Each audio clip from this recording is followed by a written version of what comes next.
Asambleísta Cintia Viteri.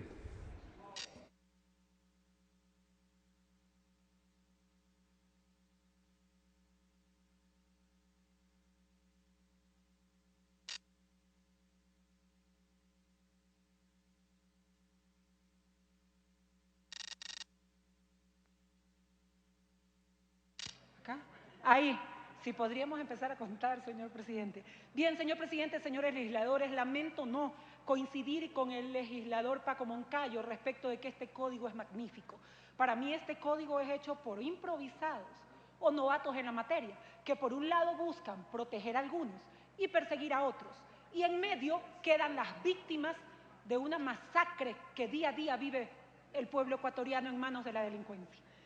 El lunes 18 de junio de este año, Tito Morocho, de 58 años, fue a tomar un café en Quicentro y resultó muerto por una balacera dentro de Quicentro con unas 7 personas más heridas.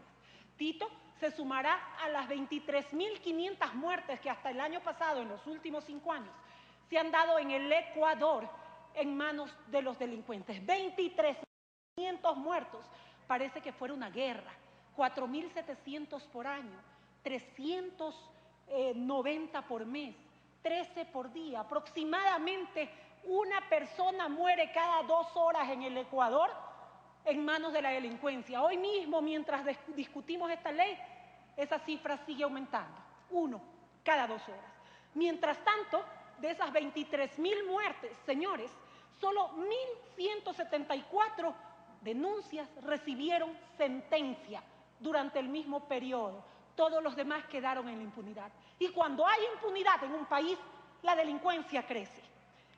También Daniel Palma Cedeño era un testigo protegido de ese novedoso programa de testigos protegidos durante este gobierno. Lo asesinaron porque no tenía nadie que lo proteja cerca de su casa. A la par, otro denuncia, testigo protegido, que lo botaron del sitio donde lo tenían protegido porque la fiscalía no había pagado. A eso antes de saber que no le dan ni para comer y tenía que conseguir plata para poder alimentarse mientras lo botaban del sitio que la fiscalía supuestamente lo tenía protegido, y luego le dijo, ¿sabe qué? Váyase porque no tenemos dinero. Los testigos en crímenes son asesinados, no les dan de comer y los botan del hospedaje.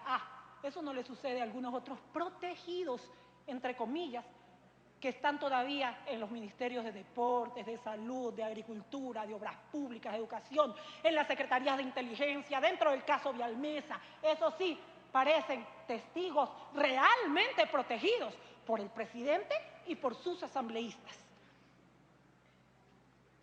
Hace poco también el país se estremeció por el asesinato de una niña de 6 años, ¿recuerdan? Violada por Gato Tuerto.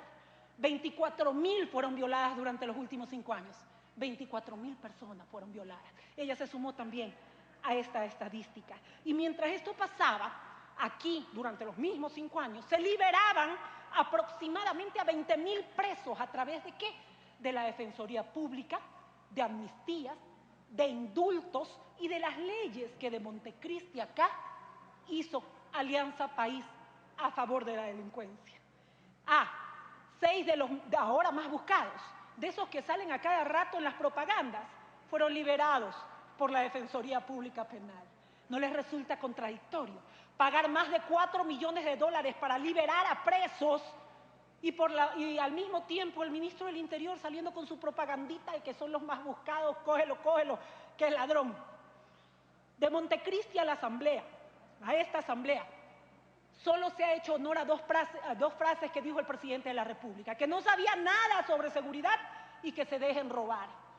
A través de estas 2 frases, Alianza País resucitó el año sin sentencia, resucitó el 2 por 1, creó las medidas alternativas, dio amnistías, dio indultos y liberó aquí mismo, ratificándolo en esta asamblea, a un violador de una niña de 12 años, Floresmilo Villalta, que por cierto ya lo volvieron a atrapar. Estaba en poder de armas y municiones que él dijo utilizaba para sembrar, para la agricultura. No me digan que ahora Floresmilo siembra a punta de balazos, papa, en la tierra. Desarmaron a las víctimas y dejaron armados a los delincuentes. Y de vez en cuando, eso sí, sacan a pasear a los militares para tranquilizar el clamor y el grito popular. Los hinchas de Barcelona presos 40 días por sospecha de que uno de los 29 le dio un piedrazo, porque los 29 no pueden haber agarrado la misma piedra para lanzársela al policía. Y mientras tanto, 1 hora pasaron los sospechosos del asesinato en Quicentro presos. 10.000 causas represadas y la Corte Nacional de Justicia, la primera que trata es el millonario caso del presidente de la República, el Universo. Igual, dentro de las mismas contradicciones al ministro del Interior, al señor José Serrano, se les pasan las narcoavionetas por la nariz y persigue a los que denuncian y no ha cogido a un solo sospechoso de esas narcoavionetas hasta el día de hoy. Y dice que le arruinaron su búsqueda, que él la venía siguiendo, me imagino que a pie, porque cuando llegó la avioneta ya tenía varios días en el hangar. El mismo ministro Serrano, que días antes de que el presidente de la Corte de Guayas le negara la libertad a los hinchas de Barcelona, él ya se la había dictaminado por Twitter. Ya había dicho que eso estaba dado. Valiente justicia la de ahora. El ministro Serrano, ensañado con sospechosos de haber lanzado una piedra, pero las narcoavionetas le sobrevuelan despeinándolo a cada segundo. A eso también porque existen jueces cobardes que sucumben a las órdenes y a las presiones de funcionarios de segunda. Esa es la justicia de Correa. Por eso es que no quieren que los ministros pues vayan a los canales de televisión, para que respondan cosas como esta. Y no es que los canales se hacen ricos cuando entrevistan a los ministros. Si ya sabemos que para hacerse rico, lo único que se necesita es ser chofer de los Alvarado. De la noche a la mañana ya tienes contratos millonarios con el silencio cómplice de los asambleístas del país y del presidente de la República. La comisión, el mismo presidente, dijo en una sabatina que los peores delitos se cometían bajo el efecto de la droga, ¿verdad? Yo lo tengo grabado. Y el mismo presidente manda un proyecto donde les permite la heroína, la marihuana, la cocaína, el opio, etc. La comisión sube a 40 años la acumulación de penas, pero más adelantito les dice a los delincuentes tranquilos, porque saldrán en 1 año. Igual saldrán en 1 año sin sentencia. Que los menores entre 16 y 18 años son hombres para votar y niños para matar y violar. Mientras tanto, la ciudadanía presentó un proyecto que limitaba el año sin sentencia para delitos atroces, que subía la acumulación de penas a 50 años y que limitaba las boletas o el cambio de la prisión preventiva por saludos al juez semanales. Ese proyecto en la comisión respectiva, luego de la firma, nunca fue tratado luego de que el CNE le diera el visto bueno. Señor presidente, para ir ya veo que se me acaban, por favor, al compañero le dio 1 minuto más, solamente eso pretendo. En el proyecto que estamos discutiendo, el asesinato tiene los mismos 25 años que tenía antes, la violación tiene los mismos 25 años que tenía antes. A los que juegan naipe, 3 años presos, pero los que se inyectan heroína y trafican con heroína, eso no pasa nada.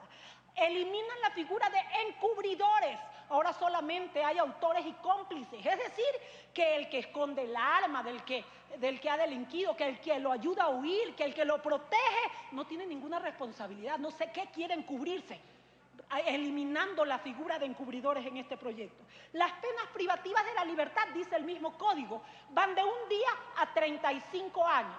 Pero revisamos el código y no hay un solo delito que tenga pena máxima 35 años. El genocidio, que es el que tiene la pena máxima, tiene solo 31. Pero si solamente en los centros de rehabilitación, como dice este código, puedes estar hasta los 35 años, ¿dónde cumplen los 40 años que dice el mismo código quienes han sido sentenciados con acumulación de pena? ¿Es 31, es 35, es 40? ¿Dónde se van? El error de tipo, otra figura, que para resumírselas en lenguaje común. Le queda 1 minuto. ¿Cómo no, presidente? Dice, usted me prometió uno más, dice que si una persona desconoce que lo que hizo era delito, entonces de exculpación, cuando todos sabemos que el desconocimiento de la ley no es causa de excusa alguna. El plagio, dice, solamente se da cuando se traslada a un lugar distinto a la persona del que se hallaba. O sea que, ¿recuerdan el caso donde el padre escondió en el garaje a esa chica por 30 años para violarla y tuvo hijos con ella, no en este país, sino en otro? Entonces ahí no hay plagio, no es que no la trasladó nunca de su casa. Las personas jurídicas, eso sí, las personas jurídicas, el acoso político y la rebelión, eso sí que está bien tipificado. Las personas jurídicas a la cárcel les quitan la señal o lo que tengan, le eliminan le eliminan la posibilidad de continuar ejerciendo sus funciones. En el acoso político, bien lo dijo el compañero, cualquier persona o servidor público, es decir, nosotros. Concluyó su tiempo, asambleísta. Que atentemos, concluyo, señor presidente, que atentemos contra que se sientan amenazados un candidato o el presidente, iremos presos. La rebelión, si tiene por objeto el derrocamiento a la autoridad pública de cualquiera de las tres funciones del Estado, irán presos. Yo no entiendo por qué no estaría preso entonces el forajido 001 en el derrocamiento de Gutiérrez, ¿no? Finalmente, señor presidente, y para concluir, ojalá tengamos más tiempo antes. Realmente son muchos artículos los tratar, se tratan de observaciones, pero hasta este momento este código no es más que una novatada o alguien muy sabido que quiere proteger a unos y perseguir a otros. Gracias, señor presidente.